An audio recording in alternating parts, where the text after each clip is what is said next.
ಇಲ್ಲೊಂದು ವಿಶೇಷ ಕಂಡಿದೆ ಏನು ಗೊತ್ತಾ, ಈಗ ಈ ಸಿದ್ದರಾಮಯ್ಯನವರು ಮುಖ್ಯಮಂತ್ರಿ ಇದ್ದಾರಲ್ಲ, ಮುಖ್ಯಮಂತ್ರಿ ಬದಲಿಗೆ ಒಂದು ವೇಳೆ ಡಿ ಕೆ ಇದ್ದಿದ್ರೆ, ಪರಮೇಶ್ವರ್ ಇದ್ದಿದ್ರೆ, ಅಥವಾ ಯಡಿಯೂರಪ್ಪನವರು ಇದ್ದಿದ್ರೆ, ಅಥವಾ ಕುಮಾರಸ್ವಾಮಿ ಇದ್ದಿದ್ರೆ ಏನಾಗ್ತಿತ್ತು ಅಂತ ಒಂದು ಡೌಟ್ ಬರ್ತಾ ಇತ್ತು. ಏನು ಅಂತಂದ್ರೆ ಅವ್ರು ಯಾರು ಕೂಡ ಸಿದ್ದರಾಮಯ್ಯ ಥರ ಮಾತಾಡ್ತಿರ್ಲಿಲ್ಲ. ನಮ್ಮ ಲಾಯರ್ ಮಾತಾಡ್ತಾರೆ, ಸಿದ್ದರಾಮಯ್ಯನ ವಿಶೇಷತೆ ಅಥವಾ ವಿರೋಧ ಪಕ್ಷಗಳು ಅವರೇ ನೋಡ್ರಪ್ಪ, ಈಗ 218 ಅಲ್ಲ 17A ಗೊತ್ತಾಯ್ತಾ ಅಂದ್ಬಿಟ್ಟು ಅವರೇ ಮಾತಾಡ್ಬಿಡ್ತಾರೆ. ಹಾಗೇನಾಗುತ್ತೆ, ಯಾರಿಗೂ ಅವರನ್ನ ಮತ್ತೊಬ್ಬರು ಅವರ ಮೇಲೆ ಸವಾರಿ ಮಾಡೋಕ್ಕಾಗಲ್ಲ. ಬಟ್ ನಾನೊಂದು ಅಬ್ಸರ್ವ್ ಮಾಡಿದಂಗೆ ನೀವು ಹೇಳ್ದಂಗೆ ಈಗ ಅದೇ ಪ್ಲೇಸಲ್ಲಿ ಡಿ ಕೆ ಶಿವಕುಮಾರ್ ಅಥವಾ ಪರಮೇಶ್ವರ್ ಅಥವಾ ಎಂ ಬಿ ಪಾಟೀಲ್ ಯಾರೇ ಸಿಎಂ ಆಗಿದ್ರು ಕೂಡ ಇಂಥ ಆರೋಪ ಬಂದಿದ್ರೆ ತಕ್ಷಣಕ್ಕೆ ರಾಜೀನಾಮೆ ಕೊಡಿಸ್ತಾ ಇದ್ರು ಅಂತ ಪಕ್ಷದವರು. ಸಿದ್ದರಾಮಯ್ಯನ ಆಗಿರೋ ಕಾರಣಕ್ಕೆ ಅದನ್ನ ವೇಟ್ ಮಾಡ್ತಿದ್ದಾರೆ. ನೆನ್ನೆ ನಾವು ಹೇಳಿದ್ವಿ ಏನಾಗುತ್ತೆ ಸಿದ್ದರಾಮಯ್ಯ ರಾಜೀನಾಮೆ ಕೊಟ್ಟರೆ. ಆಮೇಲೆ ನಿನ್ನೆ 9 ಗಂಟೆ ನಾನು ವಿಸ್ತೃತವಾಗಿ ಹೇಳಿದ್ದೆ, ಯಾಕಂದ್ರೆ ವೀರೇಂದ್ರ ಪಾಟೀಲ್ ನಂತರ ಏನಾಗುತ್ತೆ, ಈಗ ಕಾಂಗ್ರೆಸ್ಗಿರುವಂಥ ದೊಡ್ಡ ವೋಟ್ ಬ್ಯಾಂಕ್ ಅಹಿಂದಾನೆ. ಆಮೇಲೆ ಡಿ ಕೆ ಶಿವಕುಮಾರ್ ಇದ್ದಾರೆ ಅಂತ ಅಂದ್ಬಿಟ್ಟು ಒಂದು ಒಕ್ಕಲಿಗ ವೋಟ್ ಬ್ಯಾಂಕ್ ಕೂಡ ಇದೆ. ಲಿಂಗಾಯತರದ್ದು ಇಲ್ಲ ಅಂತಲ್ಲ, ಆದರೆ ಕಳೆದ ಬಾರಿ ಯಡಿಯೂರಪ್ಪನವರ ಕಾರಣಕ್ಕಾಗಿ ದೊಡ್ಡ ಪ್ರಮಾಣದಲ್ಲಿ MLAಗಳು ಜಾಸ್ತಿ ಆಗಿದ್ರು ಅಂತೇಳಿ ಈಗ ಅವರ ಮಗನಿಗೆ ಸಿಕ್ಕಿರೋ ಕಾರಣಕ್ಕಾಗಿ ಅದು ಬಿಜೆಪಿಗೆ ವಾಪಸ್ ಹೋಗುತ್ತೆ. ಆದರೆ ಅಹಿಂದದ ದೊಡ್ಡಣ್ಣ ಯಾರು? ಸಿದ್ದರಾಮಯ್ಯನವರ ಕುರುಬ ಸಮಾಜದ 40 ಲಕ್ಷ ಜನ ಇದ್ದಾರೆ. ಕುರುಬ ಸಮಾಜದವರು 40 ಜಾಸ್ತಿ, ಕೆಲವರು ಜಾಸ್ತಿ ಕಡಿಮೆ ಅಂತ ಹೇಳ್ತಾರೆ, ಗೊತ್ತಿಲ್ಲ. ಅದು 3ನೇ ಅತಿ ದೊಡ್ಡ ಅಂತ. ಆಮೇಲೆ 175 ಕ್ಷೇತ್ರದಲ್ಲಿ ನಿಮಗೆ ಸೋಲು ಗೆಲುವನ್ನು ನಿರ್ಧಾರ ಮಾಡುತ್ತೆ. ಅದು 10 ರಿಂದ 15 ಸಾವಿರ, ಒಂದ್ ಕಡೆ 5,000 ಇರ್ಬೋದು, 10,000 ಇರ್ಬೋದು, 15, 20 ಈ ತರ ಇರ್ಬೋದು. ಆಮೇಲೆ ಸಿದ್ದರಾಮಯ್ಯ ಇರೋ ಕಾರಣಕ್ಕಾಗಿ 90% ವೋಟ್ ಅದು ಕಾಂಗ್ರೆಸ್ಗೆ ಬೀಳ್ತಾ ಇದೆ. ಹಾಗಾಗಿ ಬಿಜೆಪಿಯವರು ಕುರುಬ ಸಮುದಾಯದ MLAಗೂ ಟಿಕೆಟ್ ಕೊಡಲ್ಲ, ಯಾಕಂದ್ರೆ ಬೀಳಲ್ಲಪ್ಪ ಅಂತ ಅನ್ನೋ ಕಾರಣಕ್ಕಾಗಿ.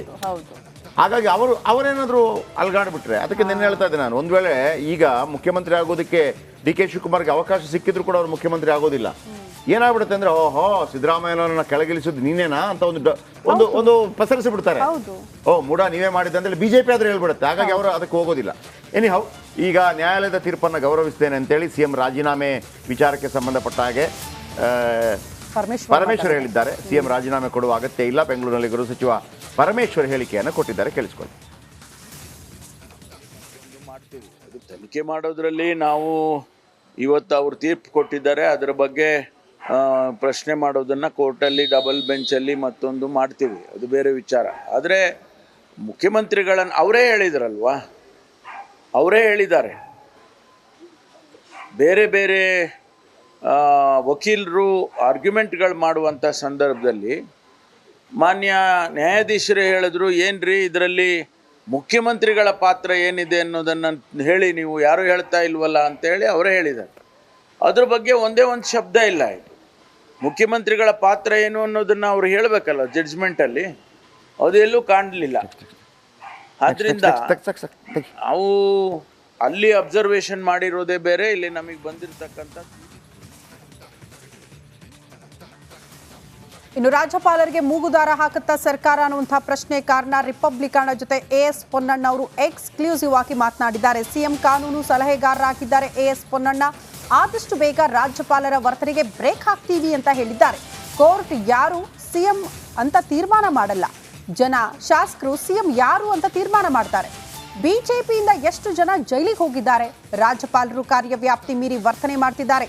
ಆದಷ್ಟು ಬೇಗ ಮೂಗುದಾರ ಹಾಕುವ ಕೆಲಸ ಮಾಡ್ತೀವಿ ಅಂತ AS ಪೊನ್ನಣ್ಣ ಕಾನೂನು ಸಲಹೆಗಾರ CM ಅವರಿಗೆ ರಿಪಬ್ಲಿಕನ್ ಜೊತೆ ಮಾತನಾಡಿದ್ದಾರೆ. ಏನ್ ಹೇಳಿದ್ದಾರೆ ಬನ್ನಿ ನೋಡ್ಕೊಂಡು ಬರೋಣ.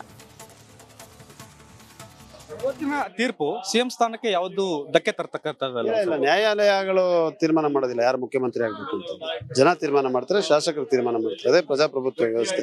ಆದ್ರಿಂದ ಅವರು ಮುಂದುವರಿತಾರೆ.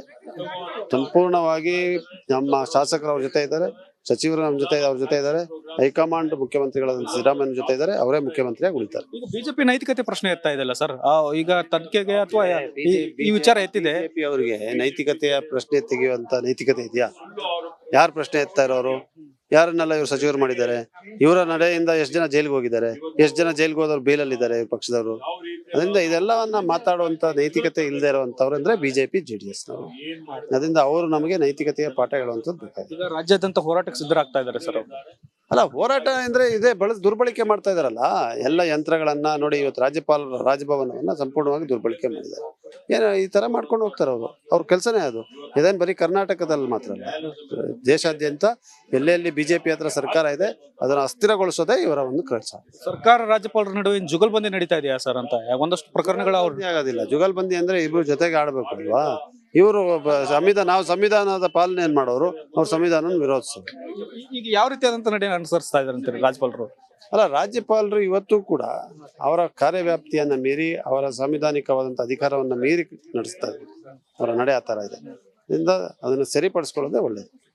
ಆ ರಾಜ್ಯಪಾಲರಿಗೆ ಮೂಗುದಾರ ಹಾಕಕ್ಕೆ ಕಾನೂನಲ್ಲಿ ಅವಕಾಶ ಇಲ್ವಾ ಸರ್ ಅಂತ?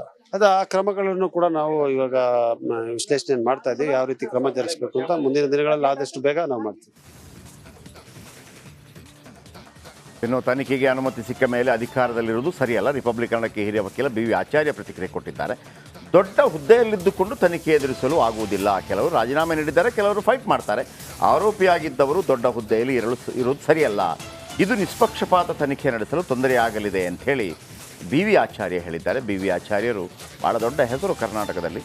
ಅವರನ್ನು ಮಾತಾಡಿಸುವಂಥ ಪ್ರಯತ್ನಗಳನ್ನು ಮಾಡಿದ್ವಿ. ಅವರು ನಾನು ಅದೇ ಹೇಳಿದ್ನಲ್ವಾ, ಲಾಯರ್ಗಳು ಒಂದೊಂದು ಹೇಳ್ತಾ ಇರ್ತಾರೆ. ಈಗ ಪನ್ನಣ್ಣ ಒಂದು ಹೇಳಿದರು, ಆಮೇಲೆ BV ಆಚಾರ್ಯ ಒಂದು ಹೇಳ್ತಾರೆ. ಫೈನಲಿ ಬರೋದು ನೈತಿಕತೆ ವಿಚಾರ. ಏನು ಹೇಳಿದ್ದಾರೆ ಕೇಳಿಸ್ಕೊಳ್ಳಿ. ಸಿಎಂ ಸಿದ್ದರಾಮಯ್ಯವರ ವಿರುದ್ಧ ಕೇಳಿಬಂದಂಥ ಮೂಢ ಹಗರಣದ ವಿಚಾರವಾಗಿ ರಾಜ್ಯಪಾಲರು ಪ್ರಾಸಿಕ್ಯೂಷನ್ಗೆ ಅನುಮತಿ ಕೊಟ್ಟಂಥ ವಿಚಾರಕ್ಕೆ ಸಂಬಂಧಪಟ್ಟಂತೆ ಅದನ್ನು ಯಾವುದೇ ಕಾರಣಕ್ಕೂ ಕೂಡ ಅನುಮತಿ ಕೊಡಬಾರ್ದು ಅಂತೇಳಿ ಅದನ್ನು ಪ್ರಶ್ನಿಸಿ ಅರ್ಜಿ ಸಲ್ಲಿಕೆ ಆಗಿತ್ತು. ಇವತ್ತು ಜಡ್ಜ್ಮೆಂಟ್ ಅನ್ನ ಕೊಟ್ಟಿದೆ. ಮಾತಾಡೋದಕ್ಕೆ ಈಗ ನಮ್ಮೊಂದಿಗಿದ್ದಾರೆ ಹಿರಿಯರು ಹಾಗೂ ಕಾನೂನು ತಜ್ಞರಾಗಿರುವಂಥ BV ಆಚಾರ್ಯ ಅವರು. ಸರ್ ನಮಸ್ಕಾರ. ಈಗ ಇನ್ವೆಸ್ಟಿಗೇಟ್ ಮಾಡುವ ಸಮಯದಲ್ಲಿ generally the accused should not be holding a high position so that an impartial fair investigation may not be possible ಅಂತ. ಹಾಗಾಗಿ ಎಷ್ಟೋ ಜನ once the investigation commences resign ಮಾಡುವವರು ಇದ್ದಾರೆ. ರಿಸೈನ್ ಮಾಡದೆ ನಾನು ಅದನ್ನು ಒಪ್ಪುವುದೇ ಇಲ್ಲ ಅಂತೇಳಿ ಕೇಜ್ರಿವಾಲ್ ಅವರ ಹಾಗೆ ಕಂಟಿನ್ಯೂ ಆಗುವವರು ಇದ್ದಾರೆ. So this is not governed by law. It depends on the individual.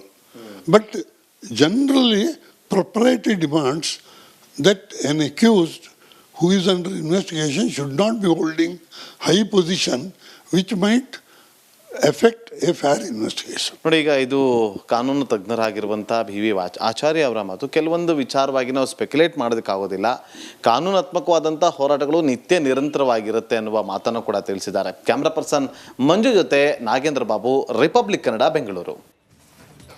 The thing is very clear. ಕುತೂಹಲ ಇರುವಂಥದ್ದು 218 ಪ್ರಾಸಿಕ್ಯೂಷನ್ಗೆ ಅನುಮತಿ ಮತ್ತು ತನಿಖೆಗೆ ಅನುಮತಿ, ಇದರ ವ್ಯತ್ಯಾಸಗಳೇನು ಅಂತೇಳಿ BV ಆಚಾರ್ಯ ಮಾತಾಡಿದ್ದಾರೆ. ಇದೆಲ್ಲವೂ ಕೂಡ ನೈತಿಕತೆ ವಿಚಾರಕ್ಕೆ ಬರುತ್ತೆ. ನೀವು ರಾಜೀನಾಮೆಗಳು ಮಾನ ಮರ್ಯಾದೆ ಇಲ್ಲದೆ ಇದ್ರೂ ಕೂಡ ಬಿಟ್ಟು ಹೋಗ್ಬೇಕ್ರಿ ಅಂತ ಹೇಳ್ತಾರಲ್ಲ, ಆ ಥರ. ಯಾಕಂದರೆ ಸಿದ್ದರಾಮಯ್ಯ